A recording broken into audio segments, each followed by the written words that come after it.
ओम सर्व मंगल मांगल्ये शिवे सर्वार्थ साधिके शरण्ये त्र्यंबके गौरी नारायणी नमोस्तुते। या देवी सर्वभूतेषु लक्ष्मीरूपेण संस्थिता नमस्तस्मै नमस्तस्मै नमस्तस्यै नमो नमः।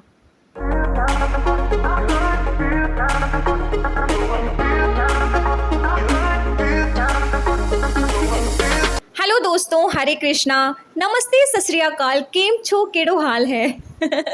आई होप आप सब बहुत अच्छे होंगे और मैं भी बहुत अच्छी हूँ आपके प्यार और सपोर्ट से। और आप सबको तो पता ही है, आज 26 सितंबर यानी कि पहला नवरात्रा है और हम पल के झुकाए अपनी माता रानी के आने का इंतज़ार कर रहे हैं कि माता रानी हमारे सभी के घरों में आए और हमको ढेरों सारा आशीर्वाद दें, हमारी सारी मनोकामनाएं पूरी करें। बस यही आस लगाए बैठे हम एक साल हमारी माता रानी के आने का इंतज़ार करते हैं और वो खुशियाँ मनाने का भी इंतज़ार करते हैं। तो आओ नवरात्रि सेलिब्रेट करते हैं, माता रानी को अपने घर बुलाते हैं। उससे पहले मैं आप सभी के साथ में एक स्टोरी शेयर करना चाहती हूँ। कल रात में बैठे बैठे मैं एक स्टोरी सुन रही थी, तो सोचा कि कल जब अपना व्लॉग शूट करूँगी तब आपके साथ में ये स्टोरी ज़रूर आपके साथ शेयर करूँगी। तो स्टार्ट करते हैं। एक बड़ी सी नदी के किनारे कुछ पेड़ थे जिनकी टहनियाँ नदी की धरा के ऊपर तक भी फैली हुई थी। एक दिन एक चिड़िया का परिवार अपने लिए घोंसले की तलाश में भटकते हुए उस नदी के किनारे गया। चिड़िया ने एक अच्छा सा पेड़ देखा और उससे पूछा, हम सब काफ़ी समय से अपने लिए एक नया मजबूत घर बनाने के लिए वृक्ष की तलाश कर रहे हैं। आपको देखकर हमें बड़ी प्रसन्नता हुई। आपकी मजबूत शाखाओं पर हम एक अच्छा सा घोंसला बनाना चाहते हैं ताकि बरसात शुरू होने से पहले हम खुद को सुरक्षित कर सकें। क्या आप हमें इसकी अनुमति देंगे? पेड़ ने उसकी बातों को सुनकर साफ इनकार कर दिया और बोला, मैं तुम्हें इसकी अनुमति नहीं दे सकता, जाओ कहीं और अपनी तलाश करो। चिड़िया को पेड़ का इनकार बहुत ही बुरा लगा। वे उसे भला बुरा कहकर सामने ही एक दूसरे पेड़ के पास चली गई। उस पेड़ ने भी उन्होंने घोंसला बनाने की अनुमति मांगी। इस बार पेड़ ने आसानी से तैयार होकर बोला कि तुम खुशी खुशी अपना घोंसला यहाँ बना सकती हो, मैं तुम्हें इसकी अनुमति देता हूँ। चिड़िया ने उस पेड़ की खूब प्रशंसा की और अपना घोंसला बनाकर वहाँ रहने लगी। समय बीता, बरसात का मौसम शुरू हो गया। इस बार की बारिश भयानक थी। नदियों में बाढ़ आ गई। नदी अपने तेज प्रभाव से मिट्टी काटते काटते और चौड़ी हो गई और एक दिन तो इतनी बारिश हो गई कि नदी में बाढ़ आ गई। तमाम पेड़ पौधे अपनी जड़ों से उखड़कर नदी में बहने लगे और इन पेड़ों में वह पहला वाला पेड़ भी शामिल था जिसने उस चिड़िया को अपनी शाखा पर घोंसला बनाने की अनुमति नहीं दी थी। उसे जड़ों सहित उखड़कर नदी में बहता देख चिड़ियों का परिवार खुश हो गया, मानो कुदरत ने उसका बदला ले लिया हो। चिड़ियों ने पेड़ की तरफ उपेक्षा भरी नज़रों से देखा और कहा, एक समय जब हम तुम्हारे पास मदद के लिए आए थे तब तुमने हमारी मदद करने से साफ इनकार कर दिया था। अब देखो, तुम्हारी इसी स्वभाव के कारण तुम्हारी यह दशा हो गई है। इस पर इस पेड़ ने मुस्कुराते हुए उन चिड़ियाओं से कहा, मैं जानता था कि मेरी उम्र हो चली है और इस बरसात के मौसम में मेरी कमज़ोर पड़ चुकी ये जड़ें टिक नहीं पाएंगी और मात्र यही कारण था कि मैंने तुम्हें इनकार कर दिया, क्योंकि मैं नहीं चाहता था कि मेरी वजह से तुम्हारे ऊपर कोई विपत्ति आए। फिर भी तुम्हारा दिल दुखाने के लिए मुझे क्षमा करना। और ऐसा कहते कहते पेड़ पानी में बह गया। चिड़िया अब अपने व्यवहार पर पछताने के अलावा कुछ नहीं कर सकती थी। दोस्तों, अक्सर हम दूसरों के रूखे व्यवहार या ना का बुरा मान जाते हैं, लेकिन कई बार इसी तरह के व्यवहार में हमारा हित छुपा होता है। ख़ास तौर पर जब बड़े बुजुर्ग या हमारे माता पिता अपने बच्चों की कोई बात नहीं मानते हैं तो बच्चे उन्हें अपना दुश्मन समझ बैठते हैं, जबकि सच्चाई ये होती है कि वे हमेशा अपने बच्चों की भलाई के बारे में ही सोचते हैं। इसलिए यदि आपको भी कहीं से कोई इनकार मिले तो उसका बुरा ना माने। क्या पता उन चिड़िया की तरह एक ना आपके जीवन से भी विपत्ति को दूर कर दे। आशा करती हूँ आपको ये स्टोरी काफ़ी पसंद आई होगी। तो बस इसी के साथ इस स्टोरी का एंड करते हैं और नवरात्रि का शुभारंभ करते हैं। तो सब लोग अपनी अपनी सूझबूझ के अनुसार और अपनी अपनी नॉलेज के अनुसार पूजा करते हैं। कुछ लोग ज्वारे बा करके भी, और कुछ लोग अखंड जोत जला करके, कुछ लोग व्रत करके, कुछ लोग किस तरीके से, कुछ लोग हवन कुंड जला के, अलग अलग तरीके से जिसकी जैसी श्रद्धा होती है उस हिसाब से माता रानी के 9 दिन की उनकी भक्ति करते हैं, उनकी भक्ति भाव से उनको रिझाते हैं। तो सबकी अपनी अपनी श्रद्धा होती है। मुझे मतलब मैं नॉर्मली अपनी दादी को देखती थी कि वो कैसे पूजा करती थी नवरात्रों में, तो बस वही मेरे को आता था कि मतलब वो सिर्फ नॉर्मली चौकी पर माता रानी की छवि को स्थापित करके, उनको फूल माला चढ़ा के, गुलाब की, और उनकी रोली मोली का तिलक लगा के, चावल चढ़ा के, आगे सुपारी और कमल गट्टे को रख के, बस इसी तरीके से पूजा करते थे। और लास्ट में हम जोत ले लेते थे, उस पे माता रानी का जो भी प्रसाद होता है, जिस दिन भी हम जो भी प्रसाद लाते हैं वो उनको चढ़ा के, उनको भोग पका के, उनको जल से चालू भराते थे। बस इसी तरीके से हम लोग नॉर्मली पूजा करते थे। जब मैं अपनी मम्मी के यहाँ थी, अपनी दादी को देखती थी, तो वो ऐसे ही पूजा करती थी, और अभी भी मेरे को वैसे ही पूजा करना आता है, तो मैं वैसे ही पूजा करती हूँ।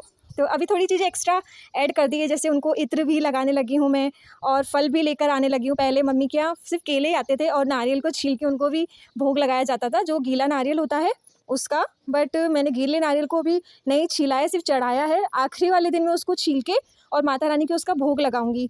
तो मैंने इस तरीके से पूजा की है। आप लोग कैसे करते हो वो भी मुझे कमेंट में ज़रूर बताना।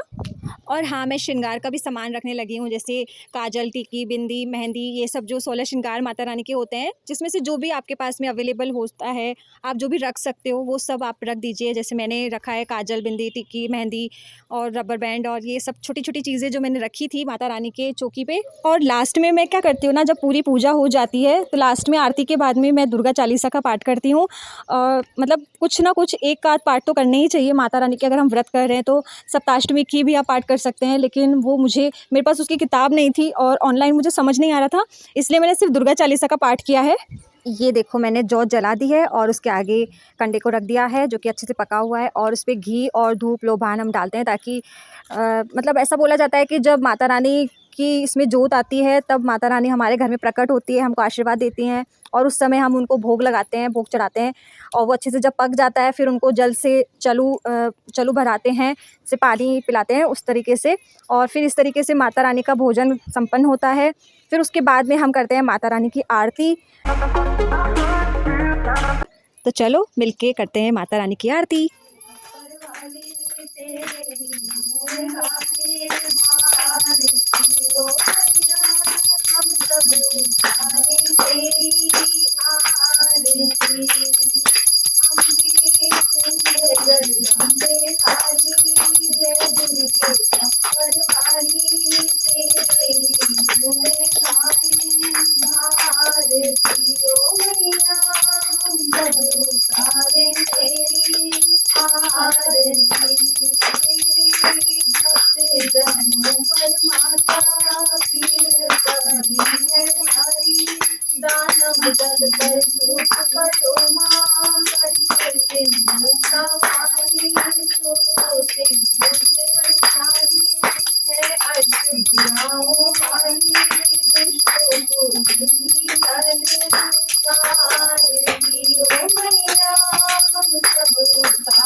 माँ बेटी का है इस जग में बड़ा निर्मल नाता, पूत कपूत तुम्हें है मरने माता तेरी को माता, सब पे करना दर्शाने वाली, अमृत बरसाने वाली, दुखियों के दुख तेरी वारतियो मैया, हम सब उतारे तेरी आरती।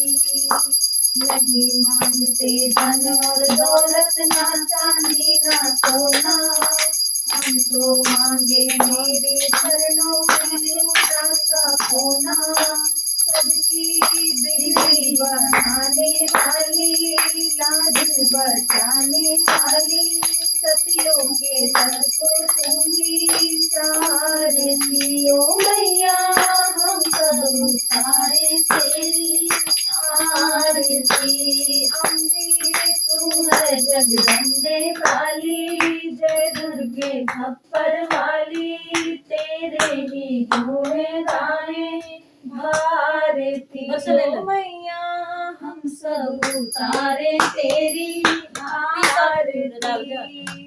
कर्पूरगौरं करुणावतारं संसार सारं भुजगेन्द्रहारं सदा वसन्तं हृदयारविन्दे भवं भवानी सहितं नमामि त्वमेव माता च पिता त्वमेव गुड्डू को ऊपर भी कर दो। त्वमेव बन्धु च सखा त्वमेव त्वमेव विद्या द्रविणं त्वमेव हाथ जोड़ो अब कहाँ चाहे जाता ना हाँ मेरे ऊपर देख लो मेरा कौन कर जाते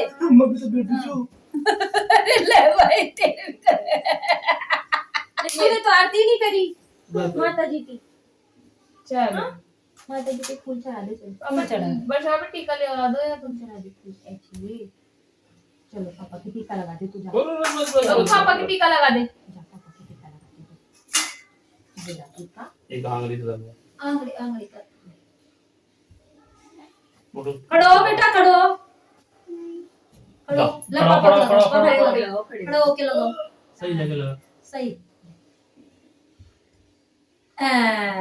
मेरे चावल भी लगा चावल मेरे ओ